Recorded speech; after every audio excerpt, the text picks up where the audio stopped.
Hi everyone! In this video I'll show you how to work the split hem for the Maman sweater, or indeed any sweater that has a split hem in the instructions or one where you would like to add a split hem. For this pattern you start at the beginning of the round and you're instructed to knit a certain amount of stitches and then place a marker. Here this is going to be the midpoint of the right underarm, and then you're knitting another certain amount of stitches, which is going to be the midpoint of the left underarm. And now you're told to turn your work. So we're just going to do that. So I'll turn my work so that I'm starting to work on the inside of the jumper now, which is the wrong side, as you can see here with all the purl rows, because this is knitted in stockinette stitch. So the first instruction will be to slip one purlwise with the yarn held in front. So I've brought my working yarn here to the front and I'll slip this purl stitch purlwise. So I'll go in like so, slip it onto the right needle, and then you're told to work a yarn over. So I'll wrap my yarn over, and then you're asked to continue to purl until the marker. So we'll just do that. And I'll just do 2 or 3 and then show you what the beginning stitches look like. Here we go. So here you can see the stitch that was slipped purlwise with the yarn in front.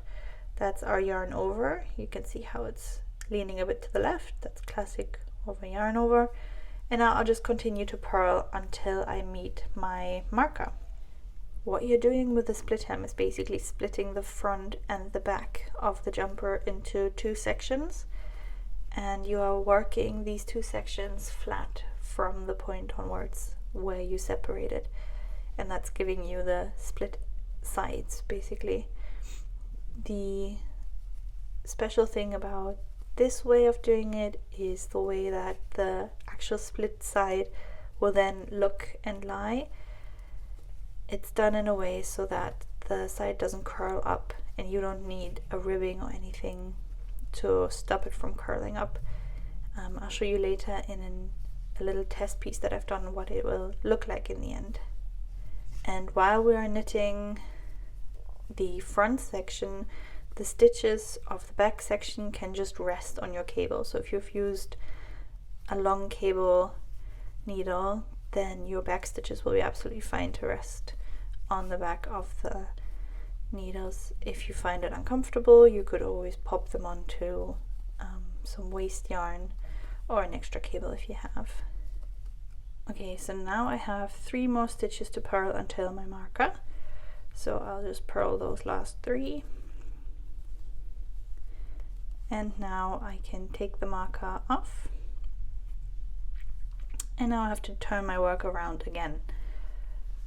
So literally just turn everything, and so now we're facing the right side again, the stockinette stitch side, and with the yarn held in front, so we'll just leave it in front, we'll slip the stitch purlwise again, and then we'll create a yarn over and knit the next stitch. What you need to be aware of is that you don't create a short row stitch like we've done earlier in this pattern, so don't do any of that. So make sure that you slip it purlwise, then do your yarn over and continue knitting and so on, so that these stitches here don't slip over like and look like a short row stitch would. So now I'll just continue knitting until I meet the slipped and the yarn over stitch from the round before. Okay, so I'm coming up to the point where I split the hem in the first round. You can kind of see the split here. I think it's quite easy to spot. And I'm just going to continue knitting until I get there.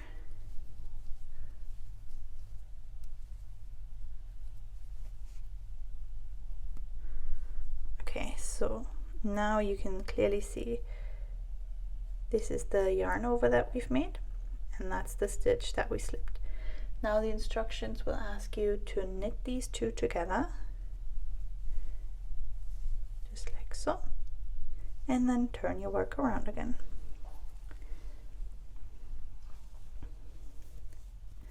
And now, like we've done before, we'll slip this stitch purlwise with the yarn in front, and then we'll create a yarn over, and we'll continue purling.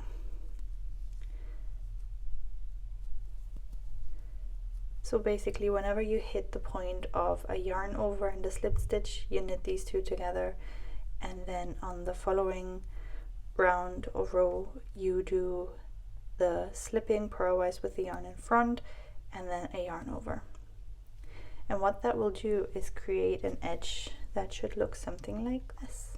So this is a test piece where I just tried a type of embroidery on, which I actually didn't end up going for, but I also used this method of finishing the edges here, and you can see how it almost blends in into the stockinette stitch pattern. From the back it looks something like this. It just creates a really neat finish. It lies flat on its own. There's no extra finishing required. There's no knit and purl required, which would intervene with the stockinette pattern. That's why I didn't want to have any knit purls to help keep this straight and lie flat. And I think it's a very easy and pretty way of finishing it. So yeah, but this is the way that you work the split hem for the Maman sweater, or really any sweater that you like.